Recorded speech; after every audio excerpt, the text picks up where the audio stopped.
আপনি কি জানেন কোরআন নিয়ে কোন ফেরেশতা পৃথিবীতে এসেছিল? জানেন ফেরেশতার নাম কি বলেন তো? জিবরিল আলাইহিস সালাম। একটু খেয়াল করে শুনেন, কান দুটো খরগোশের কানের মতো খাড়া করে আমার দিকে তাকান। সাইয়েদনা জিবরিল কোরআন নিয়ে এসেছেন, ফলে উনি হয়েছেন শ্রেষ্ঠ ফেরেশতা। বিশ্ব নবীর উপর কোরআন নাজিল হয়েছে, তাই তিনি হয়েছেন শ্রেষ্ঠ নবী। রমাদানে কোরআন নাজিল হয়েছে, তাই রমাদান হয়েছে শ্রেষ্ঠ মাস। কদরের রাতে কোরআন নাজিল হয়েছে, তাই কদর হয়েছে শ্রেষ্ঠ রাত।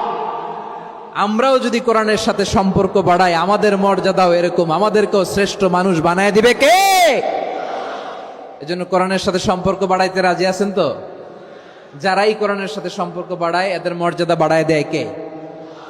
দেখবেন আমাদের হাফেজে কোরআন, তারা ইন্টারন্যাশনাল কোরআন কম্পিটিশনে যে গোটা বিশ্বকে পেছনে ফেলে প্রথম পুরস্কার নিয়ে আসে।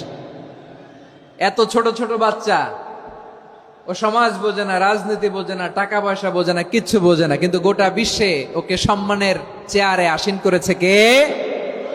এই কোরআনের সাথে লাগলে আল্লাহ তাআলা সম্মান বাড়িয়ে দেয়। আমার প্রিয় ভাইয়েরা, আসুন আমরা আলোচনার শুরুতেই শপথ নেই যে আসন্ন রমাদানে আমরা কোরআনের সাথে নিজেদের সম্পর্ককে মজবুত করব ইনশাআল্লাহ।